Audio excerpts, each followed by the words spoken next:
Well, I'm having some issues here. That's not good.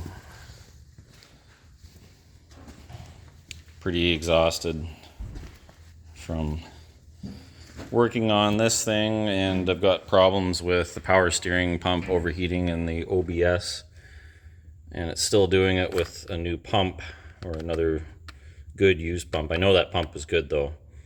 It was off the school bus that this engine came out of. So I'm gonna try installing a power steering cooler, but I kind of feel like that's not gonna solve the overheating issue. There must be some kind of a restriction in the steering box or in the line. I don't know. I've got to bypass that and see how the pump sounds just looping back into itself. I'm not too sure. I was reading about GM power steering pumps having issues with heat. It's kind of a normal deal. And yeah, the power steering works good on this, but this still runs hot. It runs, around 95, and I've seen it get up to like 100 or 102 Celsius, and that's not great. That's just, doing pulls down the road. It's getting warm at speed. I've got two fans on it. I've got the biggest fan available from Mopac, a 16-inch.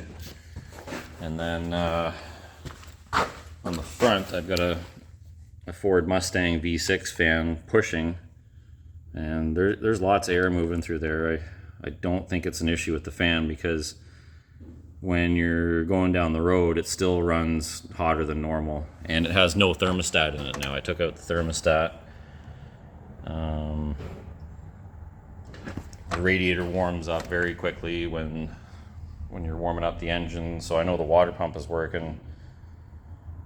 And yeah, I just kind of feel like it needs a bigger radiator. We've got some room on this side and a little bit of room on the other side for a wider unit, probably something like this one here. This is from the Duramax E46 M3, and this one ran cool. There was no issues cooling that Duramax, so I don't see why this one wouldn't work. So maybe I'll just toss that in and get another one for my car later when I put it together. But yeah, we're having some issues here. It broke the axle on the other side, so earlier this week it broke this axle and blew the joint out.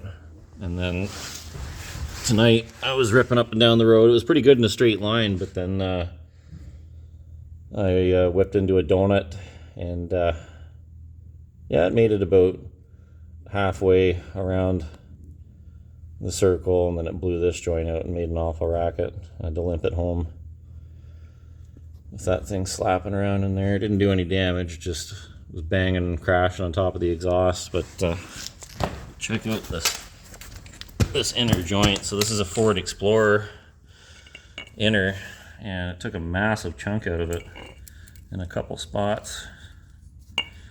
And it shouldn't be riding out near the end.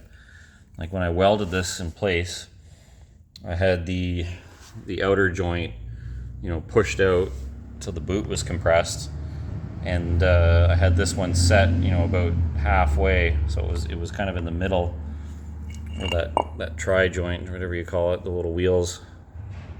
They were midway in there. Isn't that yummy? I'm tired of touching this stuff. I really have had enough. I'm gonna take a break tomorrow.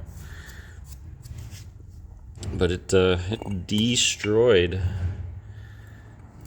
that other axle, and this side that's still together, I thought there was an issue with the wheel, but it vibrates.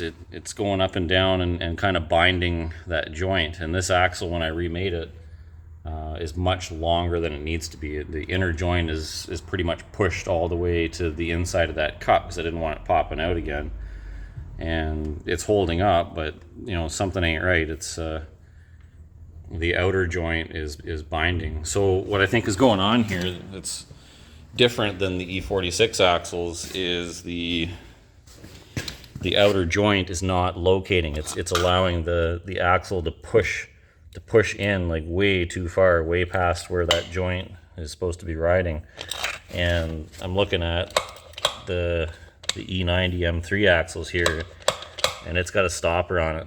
So that stopper, or however that's designed inside, keeps the axle from moving outward past where its sweet spot is. And that's what's going on. So there's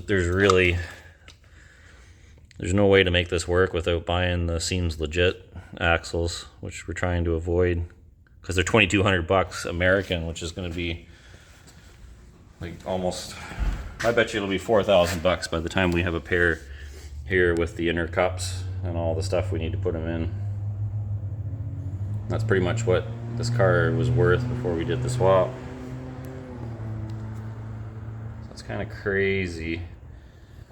You really do need this this IRS setup, but I don't know. Maybe in the future I'll rip out the whole rear suspension and just do a 4-link and a live axle, like a Ford 9-inch or something. You could build one of those cheaper than you can get a pair of CV axles that are going to work and not fly apart. This is annoying. That's the way she goes. If it was easy, somebody else would be doing it.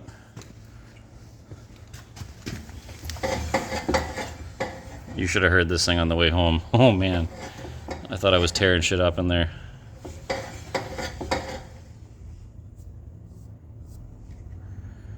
But everything's fine. It's just it was banging on the exhaust and chewing the end of this up.